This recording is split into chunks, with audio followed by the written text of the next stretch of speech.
మనం ఎంత గొప్ప వాళ్ళమో, మనం ఎంత మంచి వాళ్ళమో మనకు మాత్రమే తెలుసు. అవును, రెండూ తెలుసు సార్. మనం ఎంత మూర్ఖులమో అనే విషయము మనకే తెలుసు. మనం ఒప్పుకోకపోయినా అది మనకు తెలుసు. ఎస్, సమాజానికి ఏం తెలియదు.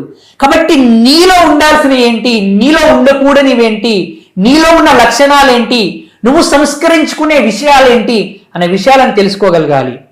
ఈ కేఫర్ ఇది ఉండకూడదు. నువ్వు పనిలో ముందుకు వెళ్ళాలన్నా, నీ ఇంట్లో నువ్వు ఒక గొప్ప వ్యక్తిగా ఎదగాలన్నా, నువ్వు చుట్టుపక్కల వాళ్ళకి ఒక మార్గదర్శిగా ఉండాలి అన్నా ఈ కే అనేది ఉండకూడదు. ఈ కే అంటే ఏంటి అని అంటే కోపం. ఓకే, ఈ రోజులలో చాలా మంది చేస్తున్న పనిలో అక్కడే ఆగిపోవడానికి, ప్రేమాభిమానాలు పొందకపోవడానికి, చాలా డిప్రెషన్స్కి, ఇరిటేషన్స్కి లోను కావడానికి, కొన్ని సందర్భాలలో ఆత్మహత్యలు చేసుకోవడానికి కూడా కారణం తన కోపమే. మనం వింటూనే ఉంటాం వాస్తవానికి తన కోపమే తన శత్రువు అని అంటూ